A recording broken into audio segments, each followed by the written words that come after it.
네, 지금 전략에 대해서 얘기하고 있어요, 우리. 여러분이 생산하면 그 생산한 걸 가지고 어떻게 포장을 하거나 어떻게 좀 차별화해서 시장의 전략을 할 것인가 이런 얘기를 좀 하고 있습니다.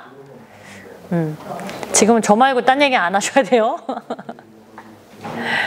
자, 여기는요, 아까 아코메아 사례를 좀 얘기했는데, 일본에 요즘 많이 가시잖아요. 가면은 이게 도쿄의 뒷골목에 있긴 해요. 검색을 해서 지금은 전국에 15개가 대리점이 생길 정도예요.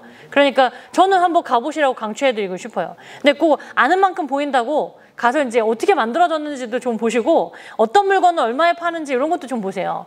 와사비 요만한 뿌리 하나에 뭐 8,000엔 이렇게 팔고 있었거든요. 네. 그러니까, 이거 한국 돈을 한 8,000원에서 10,000원 정도? 그럼 80엔이에요, 80엔.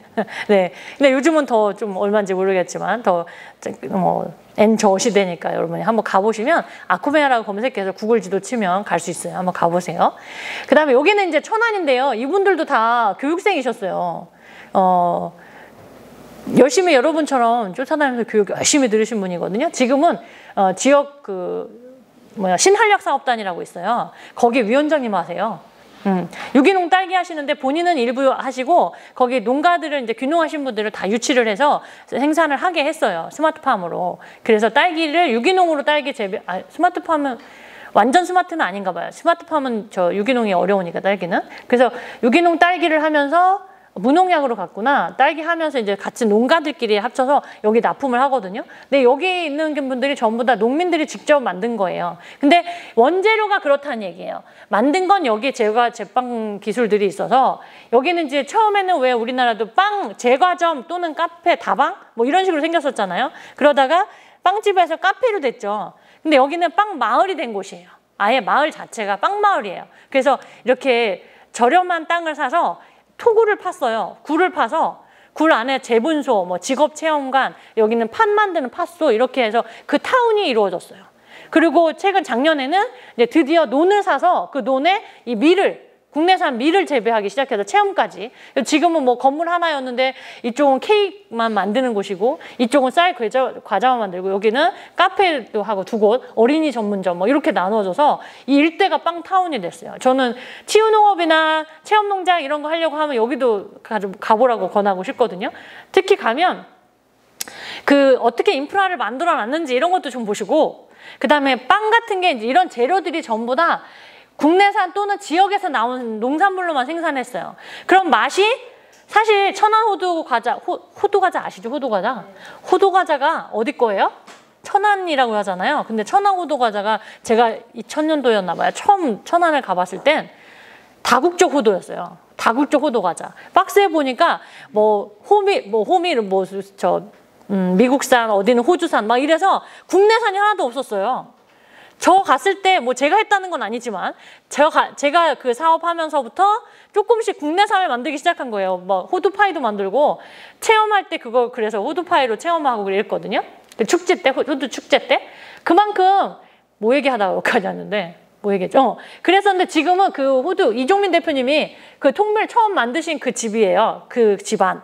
그래서 호두과자가 그랬었어요. 근데 지금은 순수 천안산 호두 우리 밀이 참 그 얘기 하려고 했어요. 우리 밀이 뻣뻣해요.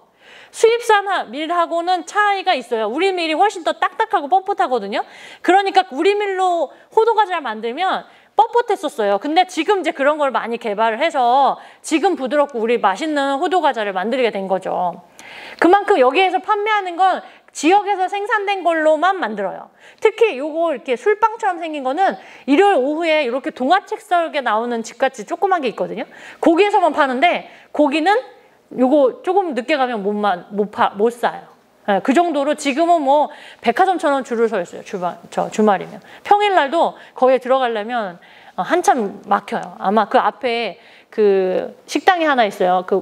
왜 한국인의 식당인가 그런 게 하나 있는데 그 땅을 사야 주차장이 되지 않을까 싶을 정도로 지금은 안쪽으로 주차장을 크게 지었는데 어쨌든 거기에 가치는 뭐냐면 여기서 생산한 건 전부 우리 쌀, 우리 밀, 우리 걸로 만든 재료로 만든 빵이다. 과자도, 케이크도 전부. 그리고 이런 잼들도 전부. 그러니까 맛은 또 굉장히 맛있어요. 네, 굉장히 맛있어요. 맛이 없으면 뻣뻣하고 맛이 없으면 안 오겠죠. 근데 가격은 비싸요. 근데도 사람이 줄을 서요. 왜? 그만큼 앉아서 쉬면서 먹을 수 있는 가치를 여기는 인정받은 거죠. 그래서 지금은 그 시에서 아예 빵 투어라는 프로그램을 만들었어요. 여기만 빵이 있는 게 아니잖아요. 지역마다 빵이 있잖아요. 그 빵을 투어해서 도장을 찍어오고 막 이런 프로그램까지 만들게 됐다는 거죠. 자, 그 다음에 여기는요, 제주도예요. 지금 계속 생각하세요. 전략에 대한 거예요. 제가 제주도를 갔는데 제주도에도 청년 창업농들이 있거든요. 컨설팅을 갔다가 올레시장이라는 곳이에요. 갔었는데 어느 날 보니까 이거 한 손에는 전부 번호표, 한 손에는 이 한라봉 주스를 이렇게 들고 다니더라고요. 그래서 처음에 제가 이걸 어떻게 만들게 됐지? 그리고 이렇게 찾아가 봤어요. 그랬더니 어떤 분이 귀농하신 분이에요. 그분도. 그래서 제주도를 갔는데 그분이 이 한라봉을 딱 들더니 위에 칼날로 이렇게 삐죽 쳐놨잖아요. 여기를 딱 잘라요. 칼로. 뚝 자르더니 모나미 뷔페처럼 생긴 칼날이 있어요. 그걸 쑥 집어넣고 거기다 윙 갈아요. 그러더니 빨대 하나 탁 꽂아서 그때는 4,000원이었어요. 지금 또 올랐을 거예요. 와, 그러니까 보세요. 이거 35,000원이 막 15개, 17개 이런데 한 개 개당 4,000원이니까 얼마의 부가가치를 올린 거예요. 그래서 제가 물어봤죠. 이분한테. 어떻게 이걸 개발하게 됐어요? 제 직업이시기니까. 그래서 물어봤더니 이분이 이제 귀농을 해서 여기 해봤더니 이건 육질이 얇아서 안 되는데 이렇게 하니까 그 칼날 이런 거 만드는 분인데 해보니까 되더래요. 그래서 이렇게 하게 됐다. 그래서 제가 또 도움 드릴 건 별거 없고 그래서 이거를 실용신안을 내야 된다. 아니면 여기 다음에 다 깔릴 수도 있다. 그랬는데 다음 해에 또 갔을 때 만났더니 다행히 다른 데 깔리진 않고 이분이 계속 팔고 있더라고요. 근데 사람이 줄을 너무 많이 쓴 거예요. 그걸 사자고. 근데 그걸 사려면 한 3, 40분을 줄을 서야겠더라고요. 그래서 안 되겠다, 못 사겠다. 그리고 그 시간이 아까워서 사지는 못하고 이제 궁금해서 먼 발치에서 이렇게 봤어요. 어떻게 하고 계시는지. 그랬더니 여전히 칼로 잘라서 바로바로 갈아서 빨대를 꽂아주는데 거기에다가 그 해에는 빨간색 무슨 액체를 이렇게 넣더라고요. 아마 그 해 당도가 떨어졌거나 아니면 소비자들이 더 당을 올려달라 했거나 그러면 이렇게 넣어주나 보더라고요. 못 물어봤어요. 사람이 너무 많아서. 그래서 이제 이렇게 보고 그러니까 굉장히 아이디어를 가지고 부가가치를 올린 거잖아요. 근데 그 옆에 이게 있었어요. 뱅쇼라고 아시죠? 뱅쇼. 과일이잖아요. 포도나 사과 이런 거를 알코올을 와인이나 이런 걸 같이 끓여요. 끓이면 어떻게 돼요? 와인은 날아가고 알코올은 날아가고 음료처럼 되잖아요. 근데 여기에다가 이제 이렇게 실링기예요. 이게 이지엔의 온라인에 이거 팔아요. 그때는 없었는데 실링기라고 해서 바로바로 캔으로 만들어주는 거예요. 아마 요즘 여러분 카페에 가시면 차 시키면 이렇게 테이크아웃 해주잖아요. 그렇죠? 주죠? 예, 이렇게 해주는 건데 이걸 우리가 만약에 판매한다 그럼 팔 수 있을까요? 농업인들이? 팔 수 있나요? 없나요? 이거? 여러분 생각은 어때요? 포도를 가지고 이렇게 캔을 만들었어요. 팔 수 있어요? 없어요? 없어요. 왜? 해썹이 아니니까. 맞습니다. 그래서 이렇게 해서 가공이잖아요. 이건 모양과 성질이 달라지면 가공이라고 했잖아요. 가공이기 때문에 온라인에 팔 수 없어요. 이거 온라인에 팔려면 해썹 시설에서 만들어진 걸로 만들어야 돼요. 그렇죠? 그래서 팔 수는 없지만 어떻게 하면 돼요? 체험으로는 하면 돼요. 옆에서 이 여자분이 이걸 끓이시더라고요. 과일을 넣고. 와인을 넣고 끓여요. 그리고 이걸 캔에 바로 담아줘요. 그리고 바로 실링을 해서 이렇게 팔아요. 이거는 할 수 있다는 거죠. 응? 즉석 가공식품으로는 팔 수 있어요. 네. 그래서 제가 얘기하고 싶은 건 전략에 대한 얘기예요. 그리고 특히 여기가 이제 제주도라고 그랬잖아요. 제가 처음에 그분들, 마을 분들을 모시고 제주도로 견학을 갔어요. 왜냐하면 마을에 가면 다 모이세요. 그랬더니 다 모였는데 자, 그럼 이제 우리가 호두로 할 수 있는 게 뭘까요? 이렇게 물어보니까 사람들이 전부 다 글쎄, 뭐 호두로 할 수 있는 게 있나? 뭐 이렇게 뭐 술안주, 뭐 멸치볶음 이 정도? 아무리 아이디어를 꺼내려고 해도 안 되는 거예요, 어르신들이라. 그래서 제가 제주도를 모시고 갔어요. 선행사업으로 그 사업을 받아서 모시고 가서 어딜 갔냐면 가시리 마을이라는 곳이 있어요. 가시리 마을이 어디냐면 그 풍차를 이용해서 마을 사업을 한 거예요. 제주도에 뭐가 많다고요? 여자 뭐 이렇게 바람 이러잖아요. 그 중에 바람이잖아요. 바람을 이용해서 그 수력 발전하는 거예요. 그거를 이제 전력을 파는 거예요. 그래서 이걸 설치를 했어요. 그랬더니 월 1억 이상의 수익이 생겨요. 네, 그 땅을 빌려줬더니. 그랬더니 마을 사업으로 했으니까 그걸 받아서 이제 이런 건물을 진 거예요. 마을회관을. 그리고 거기서 숙박도 하고 교육장도 만들고 그 위원장님한테 어떻게 마을 사업을 하게 됐는지 이런 사례를 들었어요. 그래서 마을 분들한테 거기 숙박을 하면서, 그리고 제가 제일 처음 갔던 곳이 동백마을이었어요. 동백마을이, 동백이 뭔지 아시죠? 동백꽃이에요. 근데 그 동백에서 동백마을로 체험하는 게 뭐가 있냐면 비빔밥 체험이 있어요. 동백 비빔밥 체험. 그게 뭘까요? 동백 기름 있죠, 기름. 동백 기름을 이용해서 동백 기름으로 뭘 할 수 있을까요? 그렇죠. 그게 바로 어르신들은 다 그렇게 얘기해요. 머리 기름, 뭐 동백 화장품 원료로도 써요. 납품을 해요. 오셜록에도 납품하고. 화장품의 주 원료로 쓰기도 하지만 식용도 돼요. 식용으로 나오는 건 이렇게 참기름, 들기름처럼 기름으로 써요. 오일로. 네, 동백 오일로 요만한 거 팔거든요. 근데 호두 기름을 혹시 드셔보신 분 있나요? 호두 기름. 안 드셔보셨어요? 여기 영동에 호두 많은데. 호두 기름도 약간 텁텁해요. 참기름, 들기름처럼 향이 고소한 게 있지 않아요.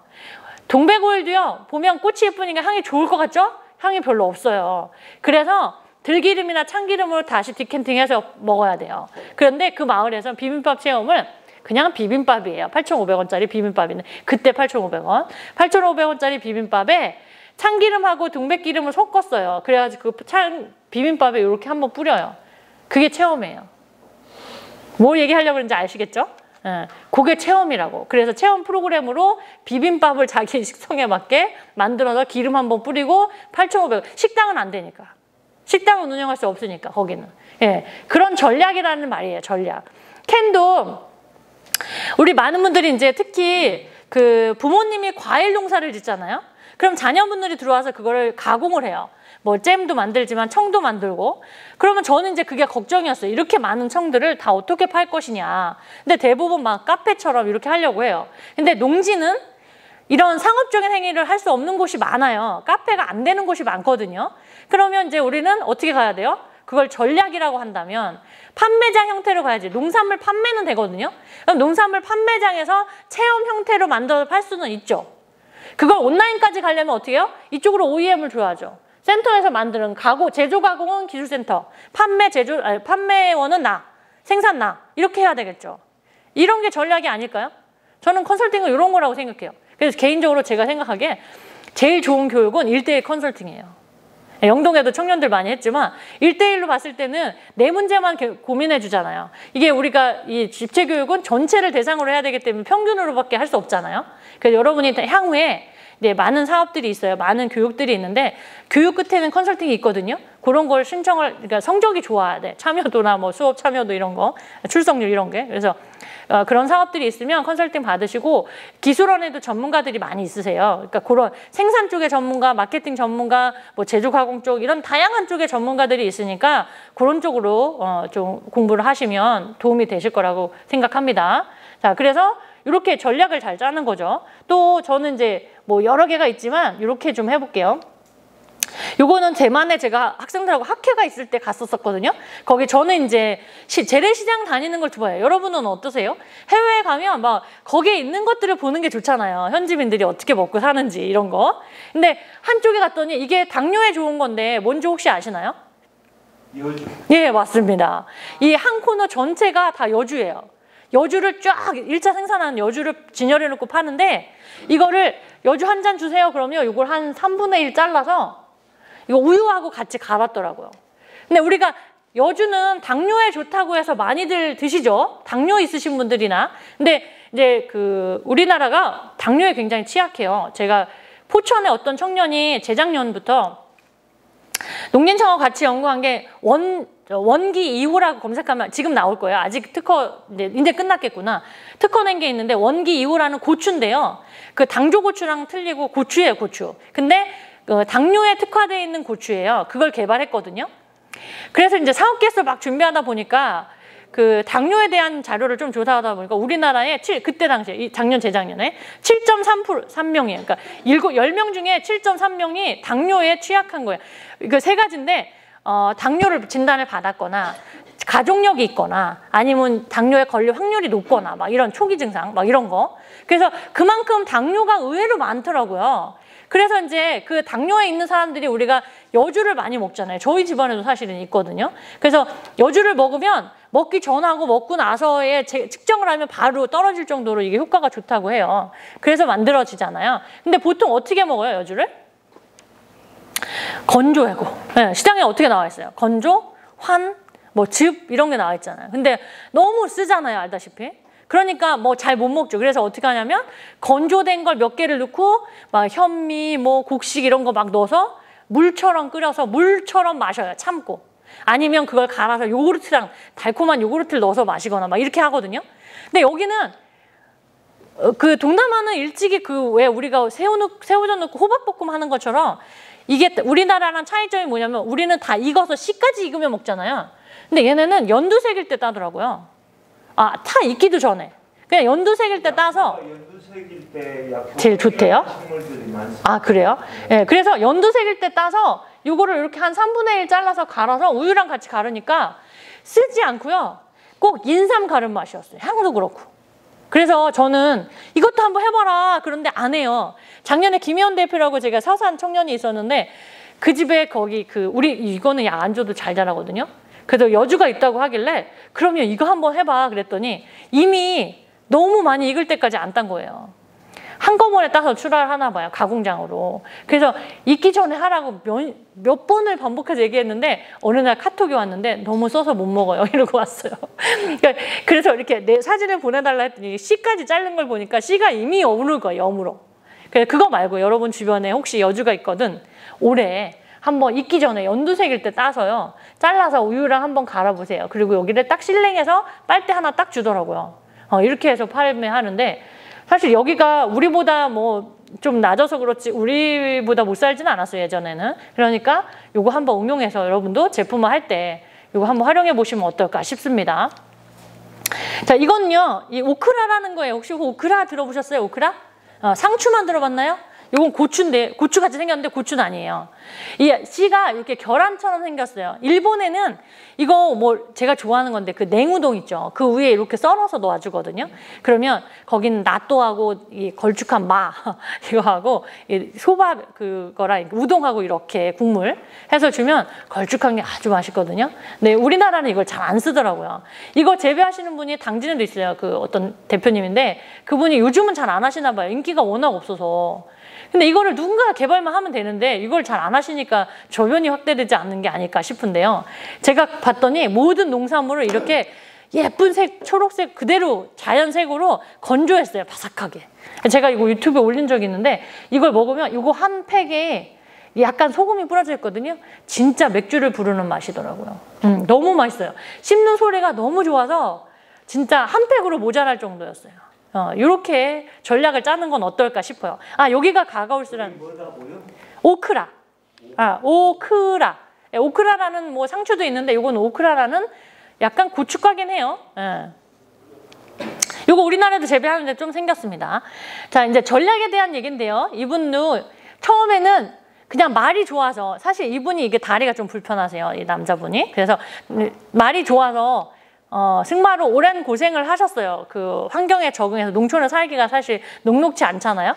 그러니까 이분이 특히 왔을 때는 반은 임대고 반은 토지금고에서 임대를 받은 거예요. 그러니까 본인 땅이 없었을 때인데 어쨌든 거기서 여러 고비를 겪으면서 이제 같이 교육받으신 분 중에 그 할아버지가 갖고 있던 땅을 소개받아서 산 밑에. 그래서 지금은 이렇게 체험 농장까지 운영하고 있는데 처음부터 이렇게 잘 된 게 아니라는 얘기를 하고 싶은 거예요. 여러분도 시작하면 잘 견뎌서 전략을 잘 짜면 지금처럼 잘 성공. 근데 이분들한테 제가 이제 성공하셨잖아요. 뭐 이렇게 하면 무슨 반응일 것 같아요? 이분들은 아직 멀었다 그래. 항상. 아직 시작이라 그래. 아직 멀었다 그러고. 올미님도 마찬가지고요. 그 다음에 이분도 전략을 보세요. 이분은 진짜 좋은 말로 여시예요. 여시. 뭐라 그래.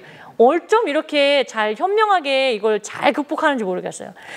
아주 남의 말을 잘 듣는 거예요. 그러니까. 이분은 이게 뭔지 아시죠? 뭐예요 이거? 블루베리 같죠? 아로니아예요. 아로니아. 아로니아예요. 아로니아는 여기 이렇게 별 모양이 있잖아요. 블루베리는 이렇게 생기지 않고 뚜껑이 이렇게 생겼죠. 예. 아로니아를 200평밖에 안 돼요. 실제로. 이분이 유치원 원장님이셨거든요. 근데 실제로 재배하는 건 200평밖에 안 돼요. 지금은 아마 더 안 될걸요. 그거 다 다른 걸로 막 뭐죠? 이게 텃밭, 아니. 잔디밭으로 막 만들어가지고. 근데 처음 시작이 어쨌든 본인이 땅을 사고 보니 아로니아가 있었다. 근데 그 아로니아를 수확해 보니까 떫어서 맛이 없더라. 여러분 다 공감하시죠? 이게 우리나라는요, 이게 한번 인기가 돼, 인기가. 그래서 한번 확 바람이 불면 블루베리, 그러니까 어디 나도 블루베리에서 3년 후에 수확량 많아지니까 수요와 공급의 원리에 의해서 어때요? 수요는 한정돼 있는데 공급이 과잉되니까 값은 떨어지잖아요. 그 정부에서 또 도와줘야 되잖아요. 그러니까 폐목 지원금 줘서 다른 걸로 전환하면 지원해줘. 예, 그렇게 해서 많이 없어졌죠. 근데 이제 이걸 또 어떤 사람들은, 이런 학자는 이렇게도 얘기해요. 고슴도치와 여우의 원리다. 뭐 이런 얘기하면서 고슴도치처럼 이 시장이 내 시장이 아닐 때 잠시 웅크리는 거예요. 이랬다가 내 시장이 오면 다시 활개를 피는 거죠. 또는 여우처럼 이 시장이 지금 뭘 원해? 그럼 빨리빨리 바꾸는 거야, 이게. 예, 이런 사람들이 있다는 거죠. 근데 이제 저는 그 블루베리가 그렇지 않나 싶어요. 블루베리가 한때 너무 많이 과잉됐었는데 지금 막 그래서 다 폐목하고 장목 전환해서 지금 남아있는 곳들은 굉장히 잘 돼요. 왜냐하면 맛있으니까.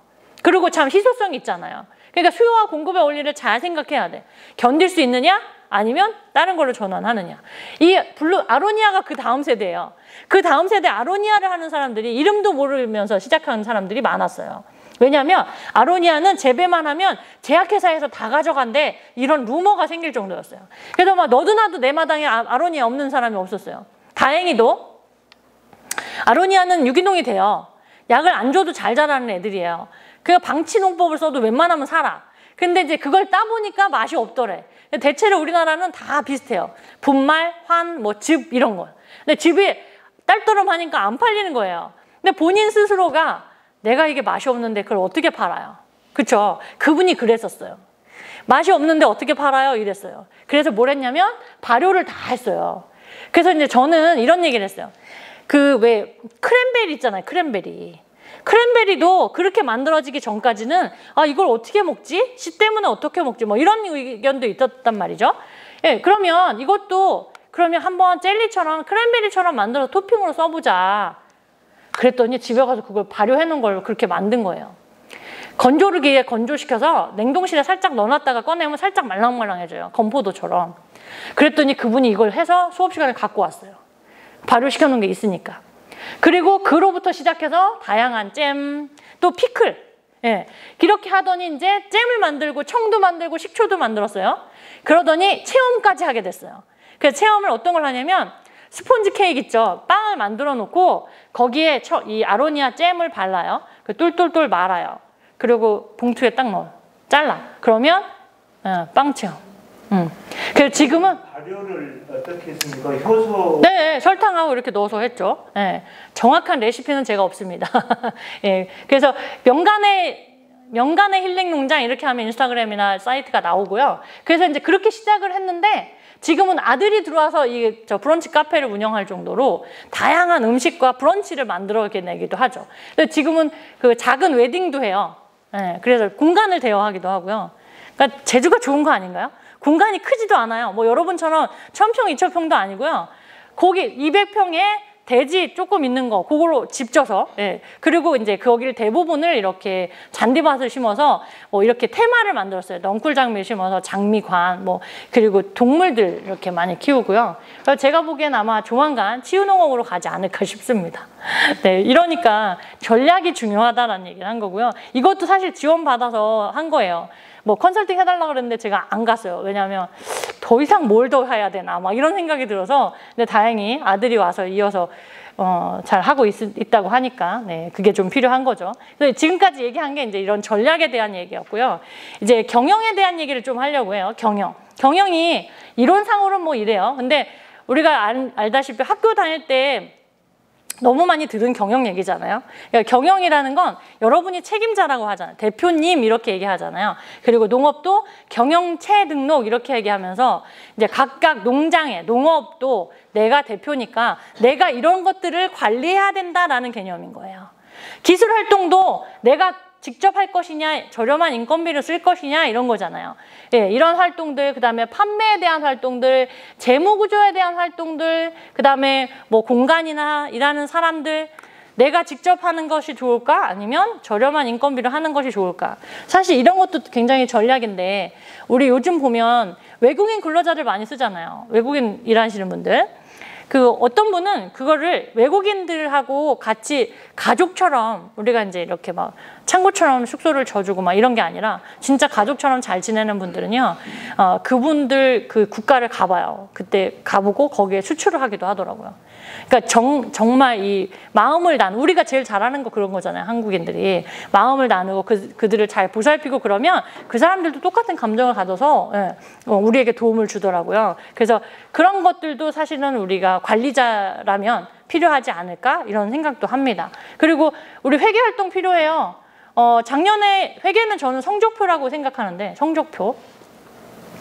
뭐 수음이 안 가면 성적표가 아니고요. 작년에 했는데 뭐 3억을 투자했는데 실제로 나온 소득은 얼마야? 뭐 이런 게 나오잖아요. 그러면 저는 이거 참 좋아하는데 그러면 내가 차라리 이거 하지 말고 감하지 말고 포드에 너 투자하는 게 나을 뻔했다. 이게 성적표잖아요. 예, 여기에 투자한 거보다 이거 투자한 게 수익이 더 많았다 그러면 내년에는 이거보다는 이게 낫겠죠? 이런 것들 하나를 볼 수 있는 게 이게 회계 활동이거든요. 근데 우리가 회계는 수업이 없어요. 왜냐하면 시간이 모자라서. 근데 이것만 기억하셔야 돼요. 회계 중에 농업회계가 따로 있어요. 이거 회계라는 건 아시겠지만 뭐 공부하신 분도 더 잘 아시겠지만 전 세계 공통어예요. 회계라는 건. 회계는 어디 가서 하는 거예요? 교회 가서 하나요? 하하, 웃어야 되는데 안 웃네. 교회 가서 하는 게 회계잖아요? 아니에요? 성당 가서 뭐죠? 고해성사 하는 것도 회계니까.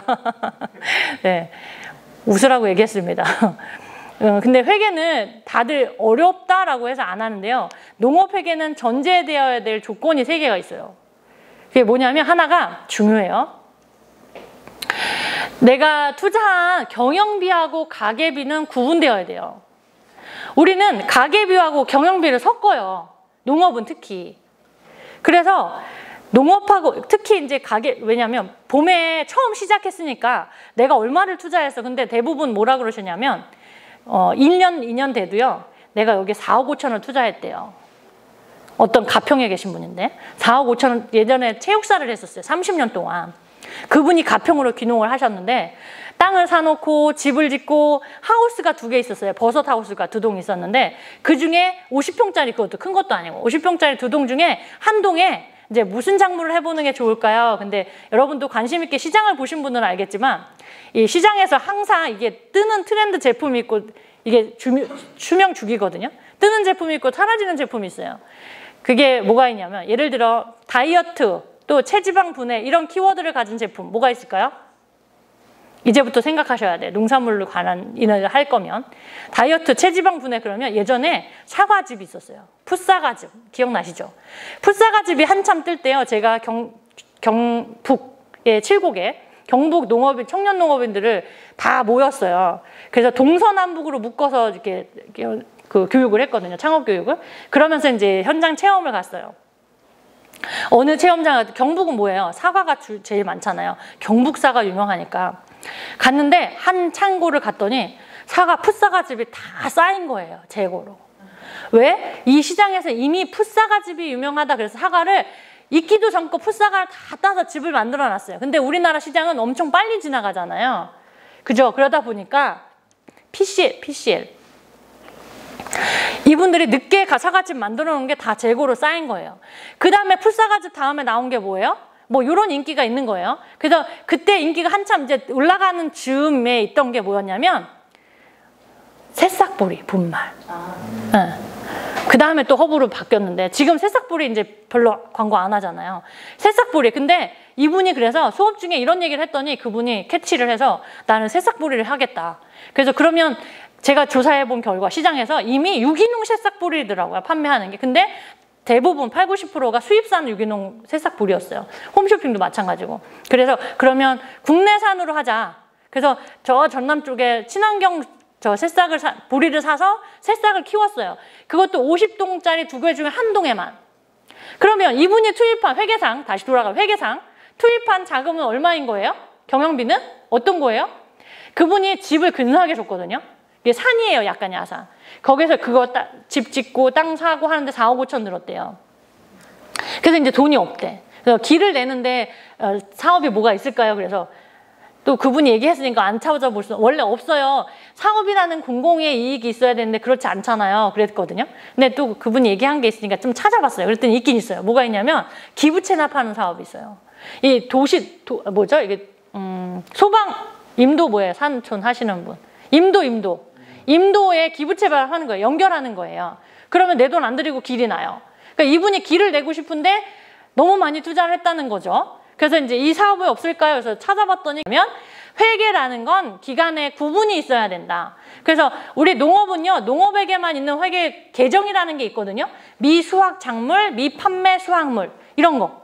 그러니까 마늘 같은 게 작년에 심었는데 올해 투입은 됐는데 산출이 없잖아요. 그죠? 올해 수익이 생기죠. 이런 게 미수확 작물 이런 계정이 있어요. 미수확 작물. 그러니까 자산이라고 인정을 해야 된다는 말이에요. 또 하나는 재고처럼 그 새싹보리 키워놓고 재고가 쌓였어요. 이런 거. 이게 뭐예요? 미판매 수확물. 그죠? 이런 계정이 농업에게만 있는 계정이 따로 있어요. 몇 가지가. 그래서 뭐예요? 기간에 1년. 왜 대기업은 제가 지금 시간이 막 빨리 가니까 마음이 급해졌어요. 왜냐하면 30분은 더 빨리 끝내줘야 되는데 그래서 회계 기간은 대기업에서는 6개월에 한 번씩 재물조사라는 거 하거든요. 하죠. 근데 농업은 재물조사가 어디 있어요. 시세도 모르는데.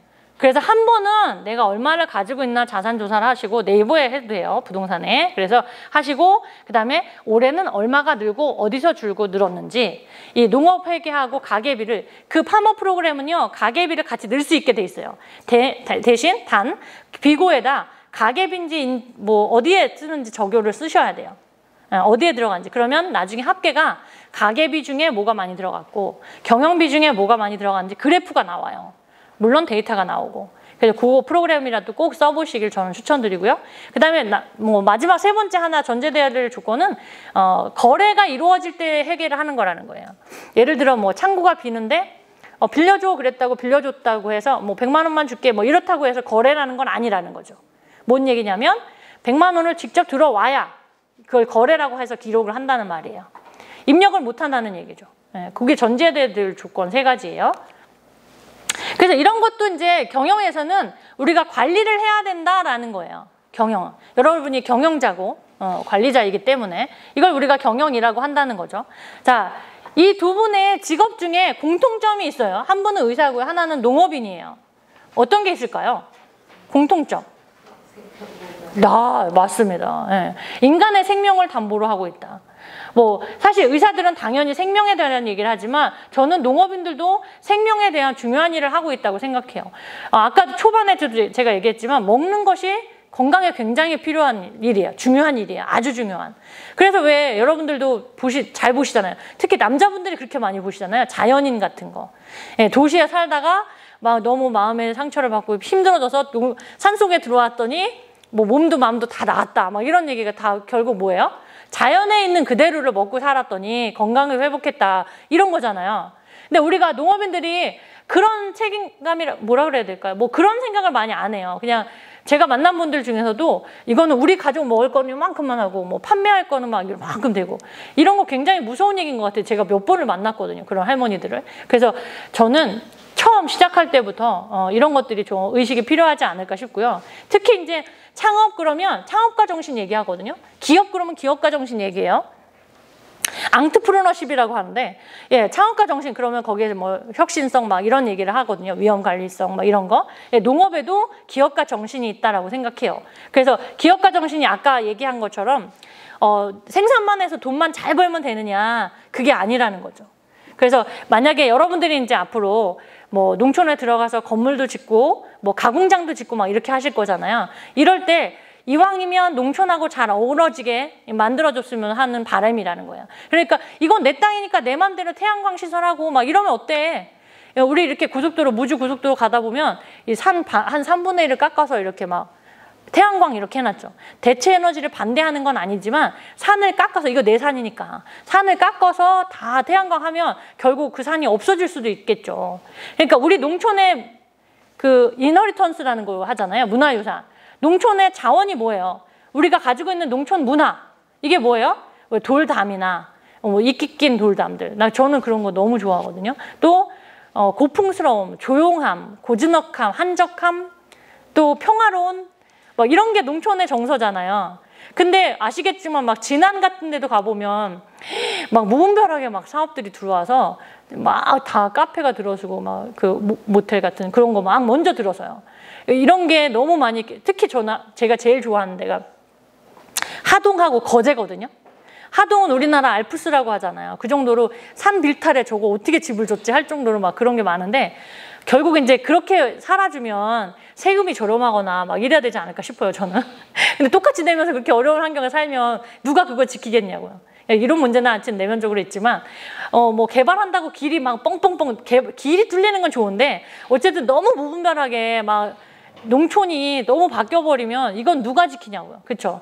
제가 그 신창에 얘기를 안 하려고 그랬는데 시간 관계상 그 고추 일대마을이라고 검색하면 지금도 나와요. 유기농 고추 파는 데인데 그분이 귀농하셨을 때 그런 거예요. 이 터널에서 고추 재배하시거든요. 터널로 이렇게 고추를 키워요. 그래서 이제 그분이 해보니까 유기농 고추 그래서 잘 팔리니까 이 마을 분들이 다 참여한 거예요. 그래서 제가 그로부터 5년 전에 만났을 때는 그 아산 순천한대학교 앞에 좀이거든요. 그래서 좀 외져서 그렇지 동네가 굉장히 조용하고 실개천도 있고 막 이랬었어요. 근데 어느 날 사업 받았다고 그래서 가봤더니 들어가는 입구에 이쪽에 빨간색 고춧가루 건물이 생긴 거예요. 물류센터만큼. 그래서 아니 그리고 이게 다 하우스 안에 다 집들이 가버린 거예요. 안 보여, 안 보여. 하우스가 여기저기 생긴 거예요. 그래서 이게 어쩐 일이에요? 그랬더니 본인이 생산한 고추를 방앗간에 가져갔더니 관행농이나 유기농이나 할 것 없이 다 같은 기계에서 빠터래요. 그래서 안 되겠다. 그분도 전시거든요. 이 말 잘하시는 전시예요. 그러니까 이제 집안이 좋으니까 사업을 12억짜리를 받아보셨어요. 그래가지고 그 건물을 진 거예요. 유기농 방앗간을 하겠다. 그래서 마을 분들이 너나 없이 전부 그 유기농 고추를 심었어요. 왜냐하면 본인이 하기에는 양이 너무 작고 원하는 소비자는 많고 그러니까 그 마을을 이름까지 바꿔가면서 고추 일대 마을로 이름을 바꿔가면서 그 빨간 지금도 있어요. 고춧가루 건물을 세우신 거예요. 그래서 브랜드도 새로 만들고 어쨌든 하게 됐는데 그러면서 저는 너무 아쉽더라고요. 비단 거기 예를 들어 얘기한 건데 예전에 그렇게 조용한 마을이었고 그랬었는데 막 어느 날 갔더니 막 다 하우스로 바뀌고 막 빨간 건물에 막 이렇게 변해 있는 게 너무 아까워서. 예, 그래서 저는 기업가 정신이라고 하면 저는 이런 이너리턴스다. 여러분이 사업을 하지만 이게 뭐 만약에 내 땅이니까 내 맘대로 해 이거보다는 그래도 하는데 이왕이면 뭐 건물에 기와를 층층이 놨더라고요. 대만 어디였다. 동남아 어디였는데 이 건물 하나를 층층마다 이렇게 기와를 다 놨어요. 5층에. 이런 게 문화가 아닐까요? 여러분도 가공장 이런 거 짓겠지만 사실 제가 이렇게 얘기한다고 기억을 해주실 분이 몇 분이나 있을까마는 그래도 이왕이면 우리 시골의 정서나 이런 문화를 잘 지키면서 사업을 하면 좋겠다라는 저의 바람이라 이렇게 한번 얘기를 드려봤고요. 아 진짜 시간 빨리 가네요. 마치 뭐 초치기를 하는 것 같은 느낌이에요. 네, 그래서 농업이 중요한데 농업의 상업 범위는 생산만 해서 끝나는 게 아니라 다양한 산업과 연결해서 지금 뭐 생명공학 그리고 생명산업이라고 하잖아요. 그만큼 또 많은 영향들이 있는데 다양한 쪽으로 산업이 점점점 변해가고 있다. 그러니까 그 베리에이션 돼가고 있다. 이렇게 보여집니다. 특히 우리가 농업 생산의 3요소는 이렇게 말해요. 땅이 있어야 되고요. 그렇죠? 생산을 하려면 땅이 있어야 되겠죠. 그리고 노동도 있어야 되고요. 거기에 투입되어야 될 자본이 또 있어야 되겠잖아요. 그래서 이걸 우리가 생산의 3요소라고 하는데 이제 다행히도 우리는 그동안의 많은 경험들로 인해서 다양한 스마트팜들로 연계할 수 있게 되어 있다는 거죠. 특히나 수도작을 포기할 수 없는 것처럼 다양한 쪽에 여러분이 아이디어를 내면 기존의 전문가들이 이런 연결을 통해서 기계를 만들어내기도 하잖아요. 그래서 뭐 단순하게 뭐 수확하는 거 이것뿐만이 아니라 재배하는 쪽에도 또 특히 귀농하신 분이 딸기 수확하는 앉아서 수확할 수 있는 그 앉는 기계 그 뭐라 그러죠? 신용신안 냈는데 그것도 멘토랑 같이 이렇게 만들어내거든요. 예, 그런 것도 결국 여러분의 불편함을 느끼는 걸 이제 아이디어를 보태서 전문가들의 힘을 받아서 이렇게 제품화를 시키기도 한다는 얘기죠. 네, 요거는 우리가 4차 산업혁명, 그러니까 산업이 어떻게 변했냐라는 얘기예요. 예전에 이랬잖아요. 자연자원을 썼을 때 당시잖아요. 자연자원, 그죠? 나무를 떼고 증기기관 쓰고 막 이럴 때 이때는 전 세계적으로 90%가 농업적인 성격이었다고 해요. 그래서 뭐냐면 내가 생산해서 내가 만들어서 먹고 또는 남는 거 물물 교환하고 이런 식으로. 그쵸? 그랬을 거 아니에요. 이런 섬유 하나 만들려면 어떻게 해요? 뭐 누군가가 자연에서 뭐 한 땀 한 땀 만들어서 질로 만들고 직조를 했겠죠. 예, 이렇게 했던 것들이 이제 에디슨의 전기로 인해서 산업혁명이 일어났잖아요. 그래서 에디슨의 전기로 인해서 우리가 농업적인 활동하던 사람들이 아 농업은 너무 힘들어. 그래서 다 일자리가 떠났죠. 도시로 산업화로. 그래서 전기로 인해서 산업화가 되면서 이제 버튼 하나면 막 몇만 개를 찍어내잖아. 몇십만 개 찍어내 대량화되고요. 기계화되고 이랬어요. 그래서 이때는 이제 제조업이 성장됐죠. 근데 3차 때는 어때요? 이걸 서비스 혁명이라고도 하죠. 그래서 이제 생산한 게 너무 과잉되니까 마케팅에서는 아 이제 이때는 서비스가 있어야 된다. 고객이 왕이다. 막 이런 얘기 나오는. 그래서 이때는 이제 IT 거기다 전자 기술이 더해졌어요. 그래서 이때는 농업이 5%밖에 안 남았다고 해요. 실제로. 그리고 60%가 서비스업 중심으로 바뀌게 되었다라는 거죠. 그리고 이제 최근 들어 이런 4차 산업혁명 이런 얘기 뭐 너무 많이 들어보셨을 텐데 이거는 그동안의 것들이 없어지고 생기고 여기서는 없어지고 생겼잖아요. 없어지고 생긴 게 아니라 이거는 그동안에 있던 지식과 경험들을 한꺼번에 모아서 이걸 활용할 수 있는 시대다라고 한다는 거죠. 그래서 모든 산업에 해당되는 게 4차 산업혁명이다라고 한다는 거예요. 이해되시죠? 근데 농업도요. 이거에 발맞춰서 요거까지 하고 쉬는 시간 드릴게요. 농림청에서 이런 발표 자료가 있어요. 자, 4차 산업혁명에 맞춰서 1차 때는 우리 농업이 한국 농업은 전통 농업을 했어요. 그 소를 끌고 가는 이 원앙소리 있잖아. 소를 끌고 그 소가 우리 가족이면서 농기구였잖아요. 예, 이런 시기에 전통 농업을 했을 때죠. 이럴 땐 어때요? 투입을 많이 해도 하늘의 힘을 빌어야 됐었잖아요. 그냥 하늘이 주면 먹고 근데 요즘 같으면 다시 그런 게 아닌가 싶은데 하늘이 줘야 먹어. 그러니까 우리가 스마트팜을 하려고 하는 거죠. 예, 이럴 때예요. 그리고 이때는 뭐 투입이 많이 됐었어요. 또 2차 에디슨의 전기로 시작한 이때는요. 이제 우리나라 농업도요. 화학 비료가 생기면서 생산량이 늘어나기 시작했죠. 특히 이때 당시에 제 기억으로는 북한에 기근이 들었을 때 그랬어요. 그래서 우리나라에서 뭐 이 소도 보내지만 비료를 몇 트럭을 보내고 막 이런 게 제 기억인지 뉴스의 기적인지 모르겠지만 하여튼 기억이 있습니다. 그래서 이 당시에는 이제 그럴 때예요. 그리고 3차 서비스 혁명이라는 3.0 산업혁명 3차 산업혁명 때는 시장이 개방됐어요. 여러분 아시죠? 막 농민들 막 동학운동하고 막 이럴 때. 그래서 시장이 개방되면서 90년도에. 그리고 농촌에는 뭐가 있었냐면요. 이때 드디어 우리가 윈도우가 들어왔어요. 윈도우 95가 97년도에 들어왔어요. IMF 있을 때, 그 당시쯤에. 기억나시죠? 이건 너무나 생생하게 기억나지 않아요? 저는 그때 프로그램을 너무 좋아가지고 어릴 때인데 그때 어릴 때예요. 저 막 나이 들었으면 지금 이 자리에 없었겠죠.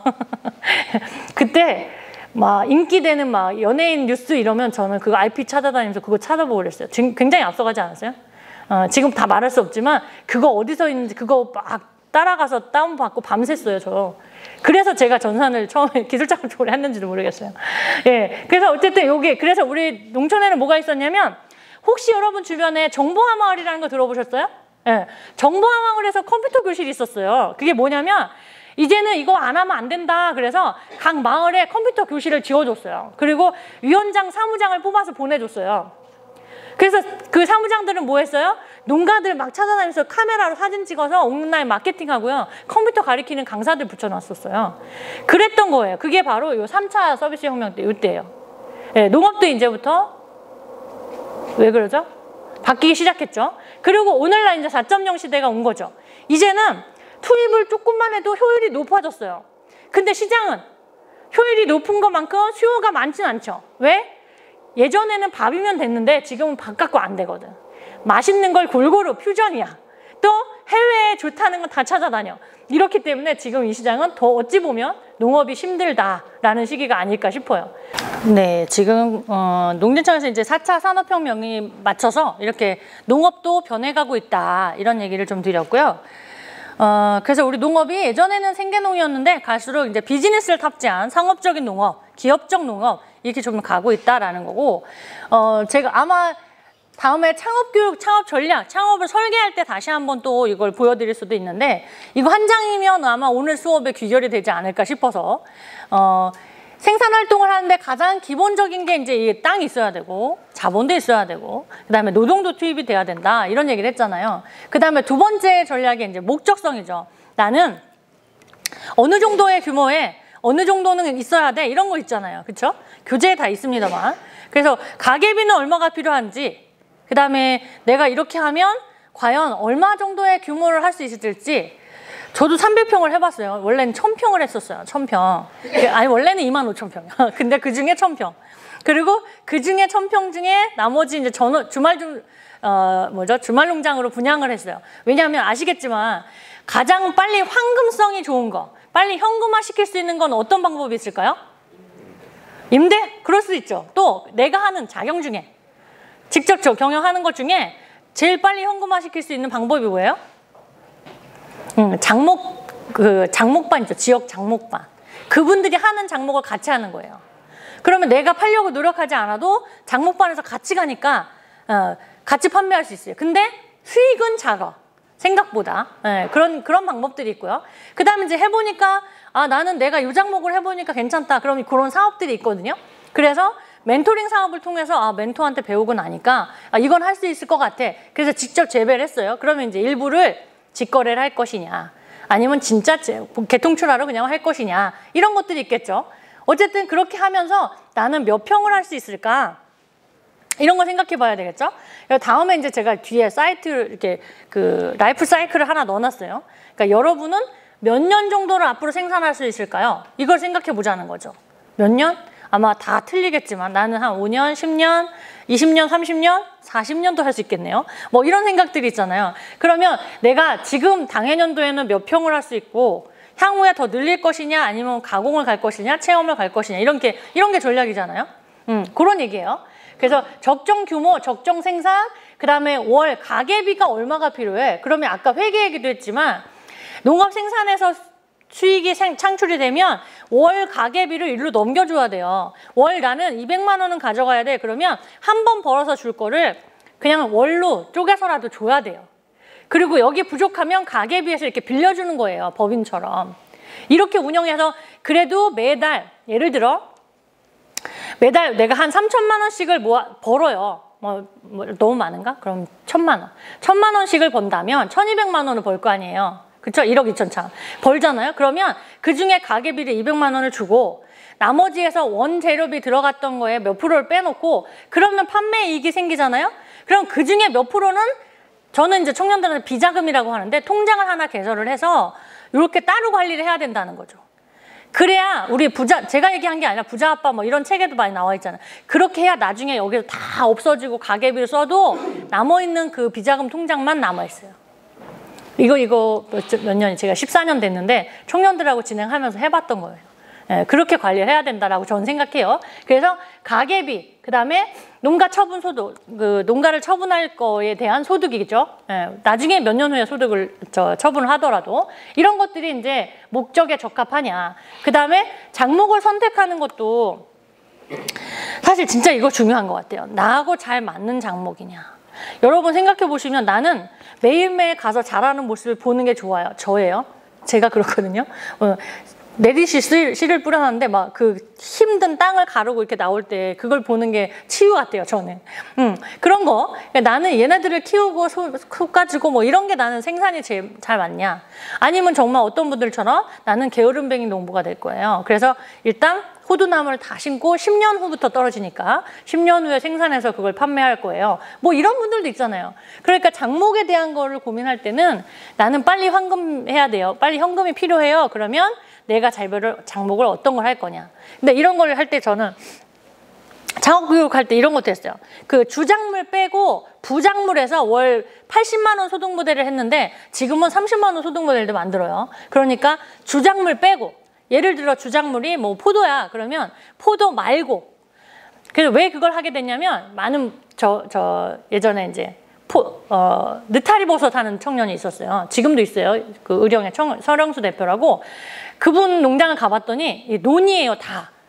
논의 하우스 안에 재배시설을 3개를 만들었더라고요. 근데 그 중에 하나가 집이더라고요. 살림집. 그래서 이렇게 부인의 부인의 가족들, 장모님, 장인어른 장모님이 거기 하우스 안에 사시는 거예요. 저는 깜짝 놀랐어요, 처음에. 그래서 이제 이분은 지금 젊긴 하지만 창원에서 아기들 키우고 있고 이분만 여기 와서 하는데 심각하구나. 절실하겠다. 그래서 버섯은 한번 종근 접종을 해놓으면 한 3개월은 기다려야 피거든요. 그리고 그때 수확해서 팔면 수익은 생기겠지만 3개월 동안은 뭐 먹고 살아요. 이런 생각이 드는 거예요. 그래서 그러면 내 땅이 아니고 시우지라도 둔덕에 애호박을 거긴 박과가 잘 되거든요. 애호박을 심어서 판매하자. 그렇게 전략이 필요한 거잖아요. 그러니까 우리가 가진 게 제일 쉬운 게 뭐냐면 땅이에요, 땅. 여러분 땅이든 남의 땅이든 임대도 어쨌든 땅이 있잖아요. 거기에 그러면 지금 내가 월별 로드맵을 작성해 봤더니 겨울에는 판매할 게 없네? 그럼 돼지감자 심는 거예요. 돼지감자 겨울에 캐서 건조시켜서 돼지감자 차 만들어 파는 거죠. 이런 것처럼 예를 들자면 그래서 12개월 로드맵을 작성하고 거기에서 소득을 어떻게 만들어내야 되나? 얼마가 꼭 필요한데 이런 절실함이 필요한 게 귀농이라고. 이게 전략이라는 거죠. 그 다음에 장목. 그래서 이제 두 번째는 재배 방법. 뭐 이거 다 아시죠? 시설 재배냐, 노지, 땅에서 하는 노지 재배냐, 혼작 섞어서 키우느냐. 요즘은 여러분이 혹시 관심 있는지 모르지만 이게 그 파밍을 자연농법으로 하는 게 있어요. 그런 교육 시설도 있고요. 그런 거를 이제 산처럼 만드는 거예요. 산처럼. 예를 들자면 약을 주지 않고 무경운하고. 아시겠죠? 뭐 이런 방법이 있는데 그걸 어떻게 할 거냐, 혼작이냐, 간작이냐, 또는 IoT냐, ICT냐, 어떤 작물로 어떻게 키울 거냐 이런 전략도 필요한 거죠. 자, 그 다음에 재배 방법 했고요. 그 다음에 소득을 1년차, 3년차 소득을 어떻게 보면 알 수 있다고요? 이거 어떻게 보면 알 수 있어요? 어디? 네? 팜어브 회계 프로그램이에요. 땡. 어디 보면 나와 있다 그랬죠? 어딜 보면 나와 있으니까 그거 보고 나 이 정도면 소득 되겠다 아니다 판단하라 그랬잖아요. 어디? 농사로. 농사로의 소득 분석표 여기 찾아보세요. 소득 분석표. 네. 그러면 작물별로 여러분이 아는 거 다 있어요. 작물별로 그리고 지역별로 전국 평균 있고요. 충북 평균 있어요. 그걸 보시고 나 3.3평 그러니까 아르당 기준으로 나와 있으니까 그거 보시고 나는 고추를 하려고 그랬는데 이 정도면 안 되겠네? 그러면 고추하고 그 빈 땅에 뭘 해야겠네? 이렇게 해보시라는 거죠. 그래서 그것도 사실은 해마다 작년 소득 대비 가장 가성비 좋은 소득은 이거예요 라고 항상 연초만 작년 거를 발표를 해요. 5개. 그중에 딸기도 있었고요. 안 가르쳐줘요. 이제 찾아보세요. 그래서 그런 것들을 보고 작목을 해보시면 투입 대비 산출이 많은 걸 볼 수 있어요. 그래서 그렇게 전략을 찾아가시면 되고 그 다음에 중요한 거 이거죠. 이건 중요합니다. 올 1년은 투입이니까 이렇게 했지만 내년, 후년, 3년, 5년, 10년 동안 나는 어떻게 할 건가. 그러면 이 작목을 계속하는 게 좋을까? 아니면 5년 후에는 사과나무를 심어야 될까? 이런 거. 그 다음에 작물 동향 분석. 이거는 환경 분석이잖아요. 요 세 가지는 환경 분석인데 10년간의 가격 동향, 특히 기후변화. 우리나라가 기후변화 때문에 지금 뭐 한라봉이 저 태안에서도 나오고 또 백향가가 포천에서 나오고 막 이렇거든요. 그러니까 그런 거를 좀 주의 깊게 봐야 되겠죠. 이미 우리는 지역 특산이라는 게 없어진 지가 좀 됐어요. 몇 년 된 것 같아요. 그래서 영동은 이제 시설이니까 대체로 시설 포도 이렇게 나왔지만 사실은 영동은 김천에 못 따라가죠. 예, 그렇습니다. 예. 영상을 촬영하고 있어서 더 깊이 말 못하겠네. 어쨌든, 네. 그래서 그런 작물 동향이나 기후 환경 이런 것 좀 보시고, 그 다음에 거시 환경이나 이런 건 시장 분석이에요. 시장 환경 분석. 그래서 농업 정책이 어떻게 변하는지, 또 특히나 열대과일들이 우리나라에서 많이 재배하죠. 혹시 드셔보셨나요? 망고? 국내산 망고. 안 드셔보셨죠? 하만에서는 국내산 망고도 개발했어요. 저는 벌써 몇 년 차 먹었는데 우리나라 게 훨씬 더 맛있어요. 왜 망고 사면 그 씨가 이만하게 두껍잖아요. 한 3분의 1은 버려야 되잖아요. 근데 우리 망고는요, 씨가 더 얇아요. 칼을 넣었는데, 이게 간다고 그랬는데 진짜 잘라봤더니, 이거 사진 어디 있는데 강의 교환에 써야겠어요. 잘라봤더니 씨가 얇아요. 제가 말려봤거든요. 진짜 씨네 얇아요. 그러니까 그것도 한번 드셔보시고, 배워보시고, 그 다음에 제 학생 중에 그 산청에 바나나 하는 곳이 있어요. 산청 올바나나라고 검색하면 나와요. 모두가 바나나, 올바나나. 유기농 바나나거든요. 그 얘기도 다음에 혹시 기회 되면 해드릴게요. 네, 그래서 시장 분석이 중요해요. 근데 환경문서 이거도 사실 우리가 알기가 쉽진 않아요. 뉴스만 봐야지 알잖아요. 그쵸? 체감해야 하니까. 근데 요거는 진짜 알고 있어야 돼요. 소비 트렌드 이거는 뭐 비단 김난도 교수가 얘기하는 뭐 트렌드 22 항상 12년 차거든요. 그걸 보셔도 좋지만 어쨌든 농진청에도 있으니까 소비자가 어떻게 변하는지 1인 가구가 30%를 넘었어요. 그러면 1인 가구들 중에서도 특징이 달라요. 뭐 20, 30대 1인 가구는 학교나 취업 때문에 갔고요. 그 다음에 30, 40대 1인 가구는 직장 때문에 갔죠. 또 50, 60대 1인 가구는 뭐 기러기도 있지만 독거노인들도 있고 막 이렇단 말이에요. 네, 노인이라고 하기엔 좁네. 어쨌든 이렇게 세대별로 다르기 때문에 1인 가구들의 니즈도 달라요. 젊은이들은요. 맛있고 좋고 비싸도 상관없어. 근데 어르신들은 비싸면 안 돼요. 건강에 좋아야 돼. 근데 이 중년들은 맛있고도 또 맛있고 좋은데 직접 가면 더 좋아. 이런 게 트렌드예요. 그러니까 그런 트렌드를 이용을 해서 나는 내 사업을 체험을 하게 할 건지. 가공품을 만들면 맥주를, 수제 맥주를 제가 컨설팅했던 여기 음성. 그래서 맥주를 캔에 담을 건지 아니면 비닐봉지에 담을 건지 아니면 캠핑으로 할 건지 타겟이 누구냐에 따라 다르죠. 보령축제 갔더니 외국인들이 막 비닐봉지에 빨대 꽂아서 이렇게 마시면서 다니더라고요. 보셨나요 혹시? 비닐로 된 맥주 보셨어요? 우리나라도 있어요. 저 몇 년 전에 본 거예요. 그러니까 누가 그런 걸 아이디어를 만들었을까요? 여러분도 할 수 있어요. 그런 기후도나 선호도, 그 다음에 이런 환경 문서 좀 보고 있어야 되겠죠. 그러니까 드라마나 뉴스나 TV를 볼 때 그냥 보지 말고 이혼율이 높다 그러면 왜 이혼을 하는지, 이혼해서 그 사람들은 어떻게 사는지 이런 것도 좀 필요하죠. 드라마 보면 사실은 현 시대를 반영하는 거잖아요. 그런 걸 보면서 요즘 트렌드가 이렇구나 이런 거 느끼지 않나요?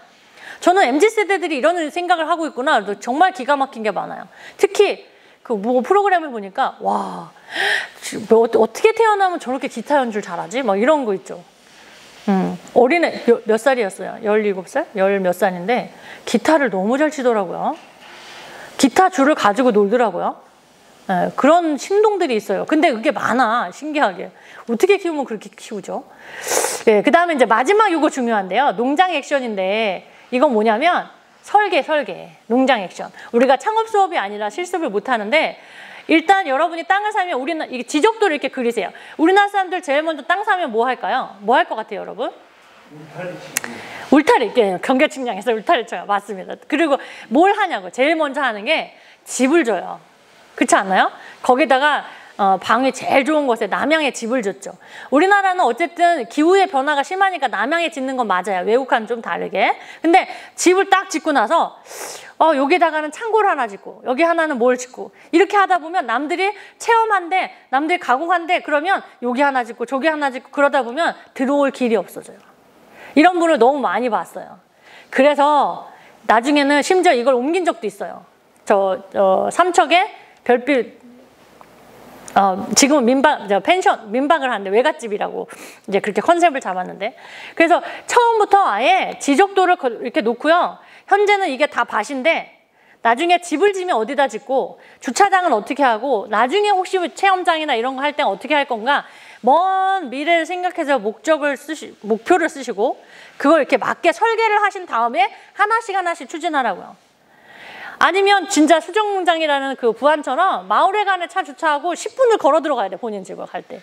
이런 경우가 생기기도 하더라고요. 그래서 이 농장 액션 플랜은 지금 현재 하고 있는 거와 앞으로 나는 어떻게 할지에 대한 설계를 잘 해보시라고 말씀드리고 싶어요. 시간이 딱 맞네. 여기까지 했는데요. 다음에 귀농 전략인데 이건 다음에 창업 수업할 때 한 번 더 할게요.